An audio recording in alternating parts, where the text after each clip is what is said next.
अखण्डमण्डलकारं व्याप्तं येन चराचरं तत्पदं दर्शितं येन तस्मै শ্রীগুরবে নমঃ।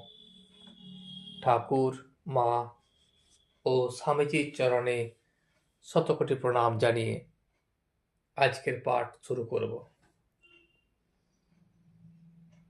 সেদিনটিও ছিল অমাবস্যা, মঙ্গলবার, ইংরেজির 5ই জুন 1883 খ্রিস্টাব্দ। ঠাকুর শ্রী রামকৃষ্ণ কালীবাড়িতেই আছেন। যেদিন রবিবার হয় সেদিন মন্দিরে একটু ভক্ত সমাগম বেশি হয়। আজ মঙ্গলবার বলিয়া বেশি লোক নাই। রাখাল ঠাকুরের কাছেই আছেন, হাজরাও আছেন, আর ঠাকুরের ঘরের সামনে বারান্দায় আসন করিয়াছেন। মাস্টার গত রবিবারে আসিয়াছেন এবং তিনি এই কয়দিন এখানেই আছেন। সোমবার রাত্রে মা কালীর নাট মন্দিরে কৃষ্ণযাত্রা হইয়াছিল। ঠাকুর কিছুক্ষণ শুনিয়াছিলেন। এই যাত্রা রবিবার রাত্রে হওয়ার কথা ছিল, কিন্তু রবিবার হয় নাই বলিয়া সোমবার হইয়াছে। মধ্যাহ্নে খাওয়া দাওয়ার পর ঠাকুর নিজের প্রেমোন্মাদ অবস্থা ভক্তদের কাছে বর্ণনা করিতেছেন।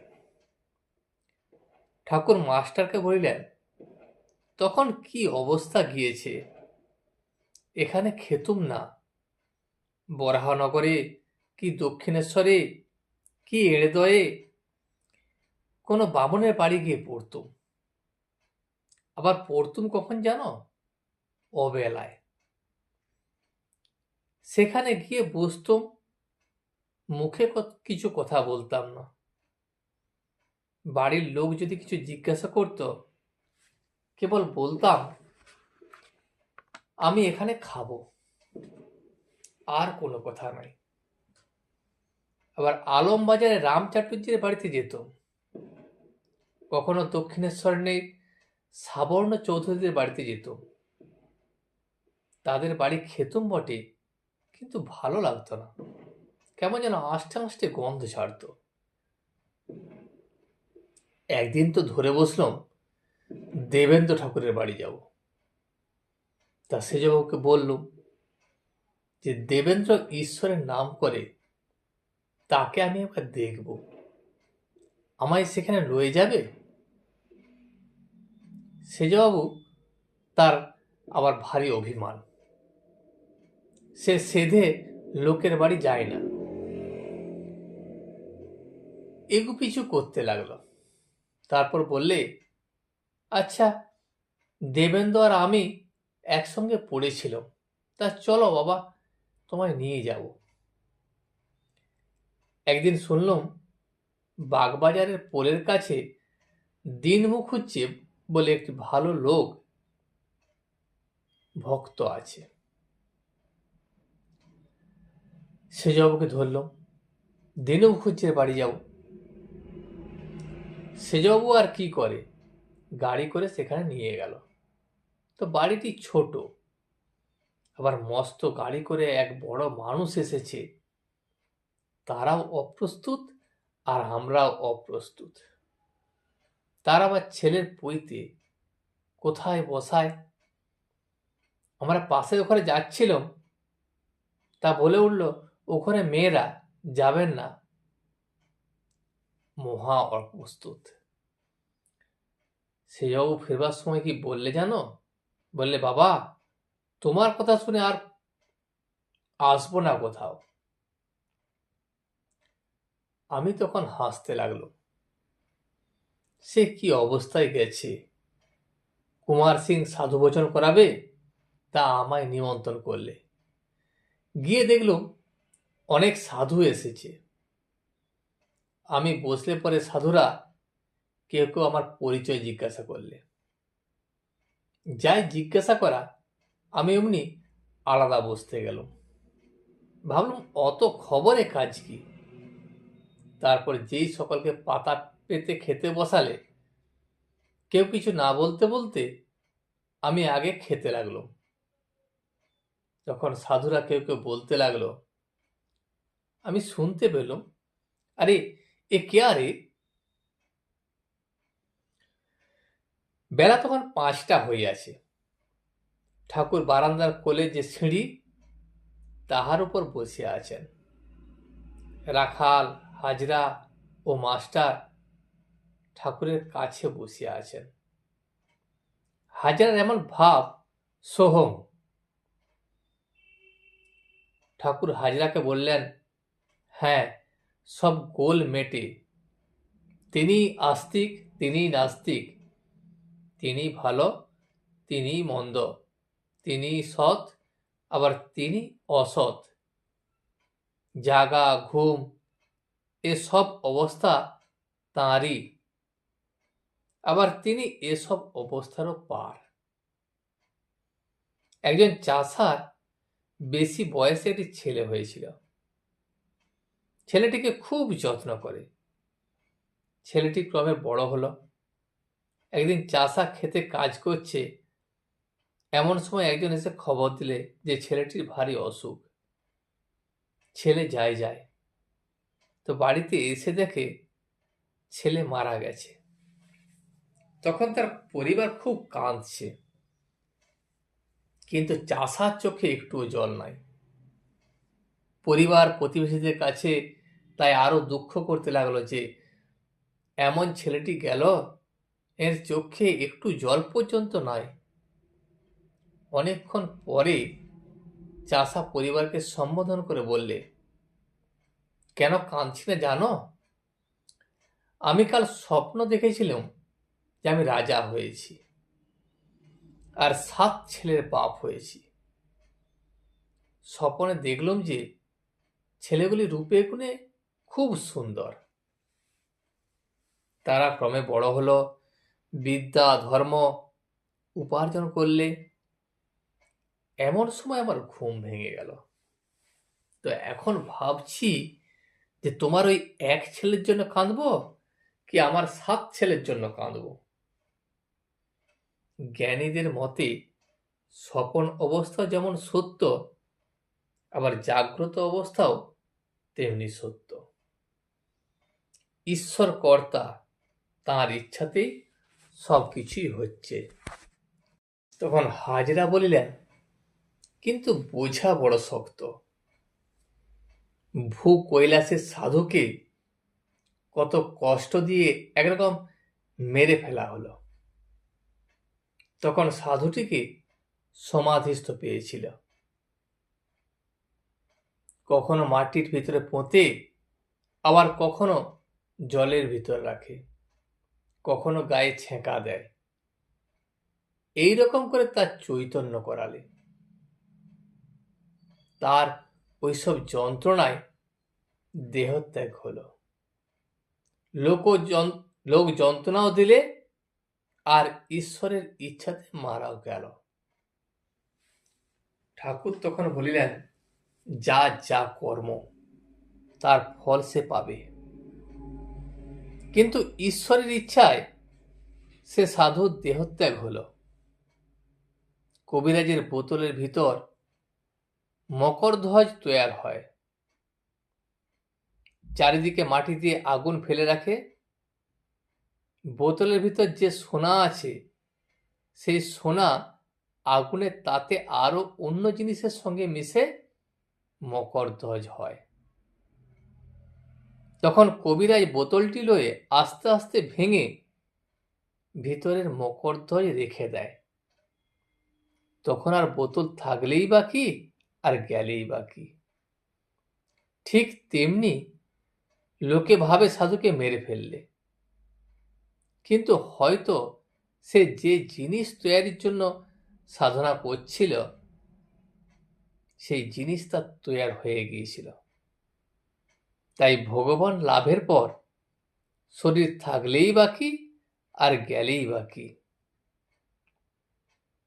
ভূকৈলাসের সাধু সমাধিস্থ ছিল।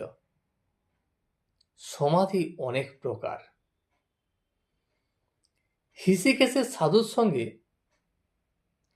কথা আমার অবস্থা মিলে গিয়েছিল।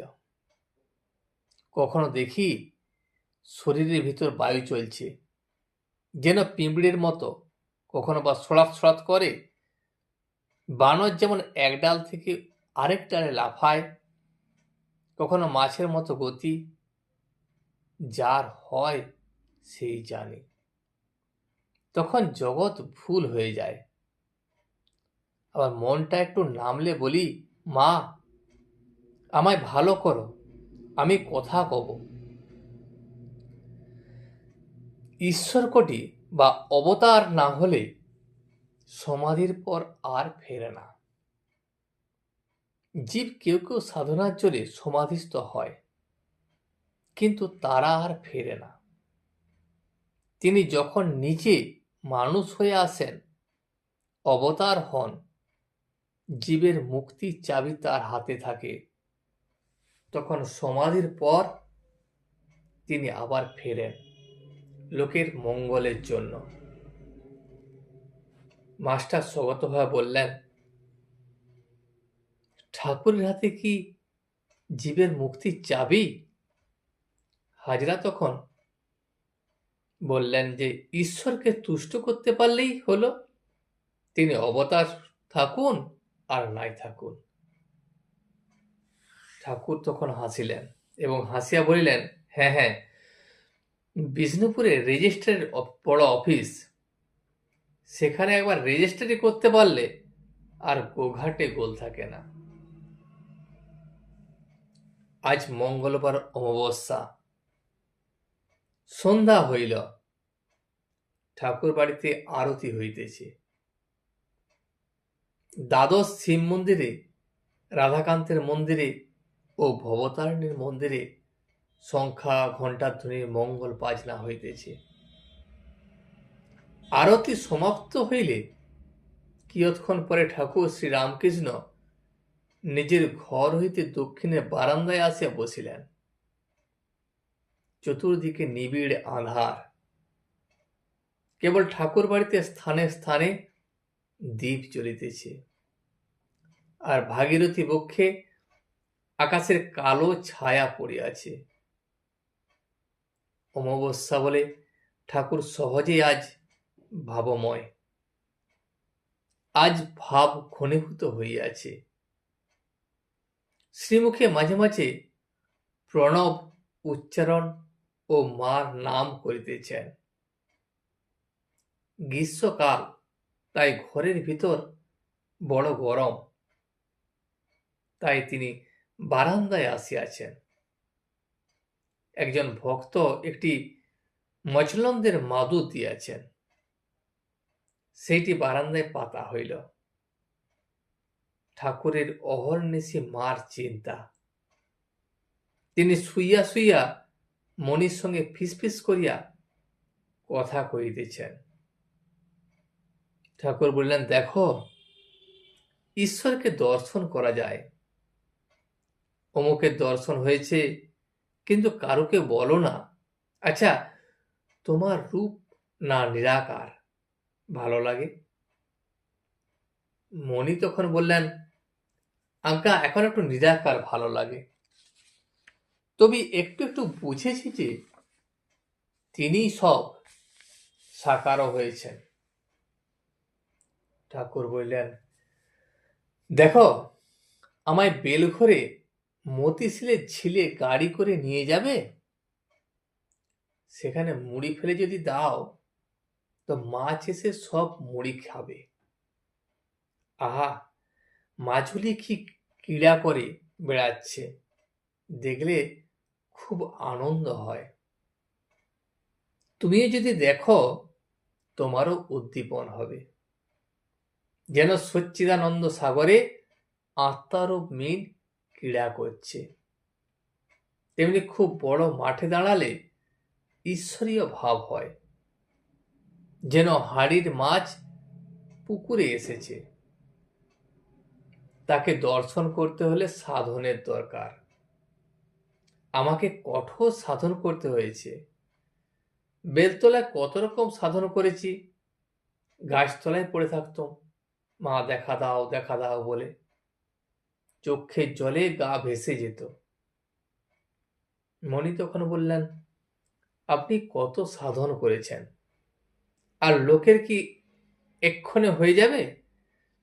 বাড়ির চারদিকে আঙুল ঘুরিয়ে দিলে কি দেয়াল হয়?